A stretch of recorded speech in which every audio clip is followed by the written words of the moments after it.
Hey guys, Carlos from Real Tees Fishing TV. Today we got a quick video on us passing wires, brand new wires, through the rigging tubes of our Grady White. And these cables are nearing 20 years old. They look perfectly fine on the outside, but we're having issues with the outboard, not wanting to crank, having a weak battery, whatnot. And we've dialed it down to the actual power cables themselves. There's corrosion inside the jacket, which you would never see. So if your boat is having these kind of issues, you're gonna want to run new power cables. And the way that we're gonna do it is, we're really not gonna take a lot of things apart. We're just gonna remove them, the connection from the outboard, and then we're gonna pass them. We're gonna connect them and pass them through by pulling them on the inside. So check it out on the video. It's pretty easy to do.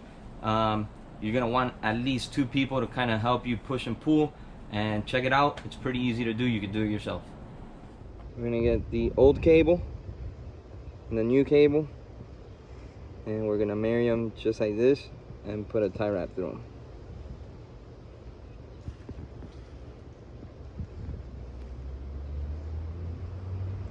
I do a double pass.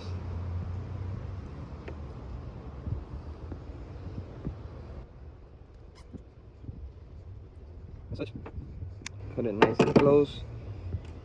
And then this, I like to fold it towards the back so that it looks nice and clean.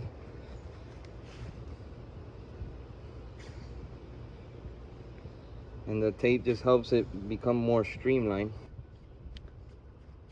as well as takes a little bit of the force away from just being on the tie wrap. This is gonna make it easy to pass through.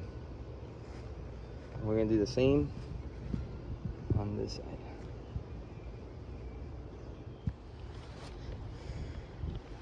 All right, once you got these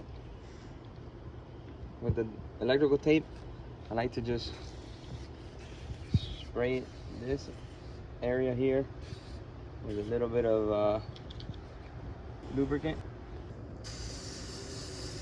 kind of where it's going to be going through.